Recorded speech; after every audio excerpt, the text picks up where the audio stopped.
Jacob's secret departure. Once upon a time, in the sun-drenched lands of Canaan, there lived a young man named Jacob.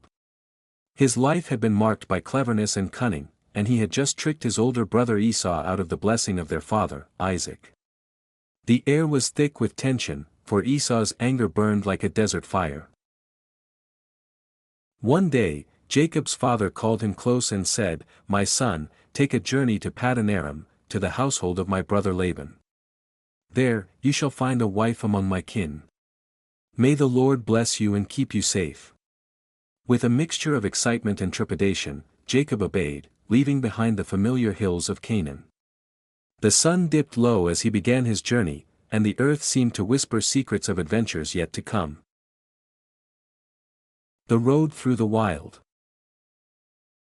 Jacob traveled alone, his heart beating like the wings of a bird. The mountains and valleys stretched endlessly before him, and the night sky spilled stars like glitter across velvet. Hunger tugged at him, and the chill of evening crept under his cloak. He stopped in a lonely place to rest, using a smooth stone as a pillow. Little did he know, this unassuming rock would become a cornerstone of dreams. As he lay down, the world seemed to grow quiet, except for the whispers of wind and rustling leaves. Jacob's eyelids drooped, and he sank into a deep, otherworldly slumber. Jacob's ladder to heaven. In the midst of sleep, Jacob's imagination, or perhaps something more, blazed to life. He saw a ladder set upon the earth, its top reaching high into the clouds, disappearing into the heavens themselves. Angels of God climbed up and down the ladder, their faces shining with the light of stars, their wings stirring the air with a sound like soft thunder. And then, as if the sky itself had bent down to speak, Jacob heard a voice. "I am the Lord, the God of your father Abraham and Isaac. The land you lie upon will be yours and your descendants. They will spread like the stars in the sky, touching the earth in every direction.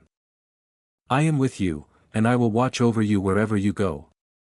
One day, I will bring you back to this land. I will not leave you until my promise is fulfilled." Jacob's heart thumped wildly in his chest. The vision was more vivid than daylight, more real than the soft earth beneath him.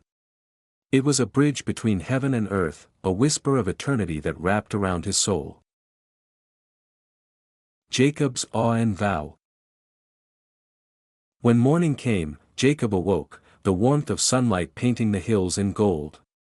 The stone he had rested upon seemed ordinary again, yet it now carried a sacred weight.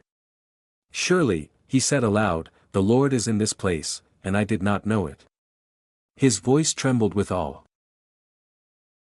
In a moment of reverent inspiration, Jacob set the stone upright as a pillar and poured oil upon it, consecrating it. He named the place Bethel, which means house of God. With his heart brimming with gratitude and awe, he made a vow: "If God will be with me, if he keeps me safe on this journey and provides for me, then this stone shall be God's house. And I will give him a tenth of all I possess." The promise echoed in the hills and valleys, a song carried on the wind.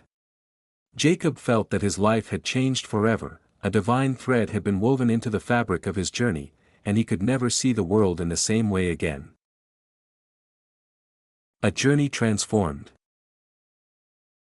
With a heart both burdened and lifted, Jacob continued his journey. The land stretched endlessly, yet the vision of angels and the voice of God guided him like an invisible hand. Every hill, every valley, every rustling tree seemed infused with meaning. He was no longer just a wandering man, he was a man with a covenant, a man walking under the watchful eyes of the Almighty. The road ahead remained uncertain, yet Jacob carried with him a sense of divine presence that made the unknown less frightening. In the quiet of the night and the heat of the day, he remembered the ladder, the angels, and the promise. And as he journeyed, he began to understand that faith could turn ordinary stones into holy places and lonely nights into encounters with eternity. Reflection and lessons. Genesis 28 is more than a story of travel, it is a story of encounter, transformation, and faith.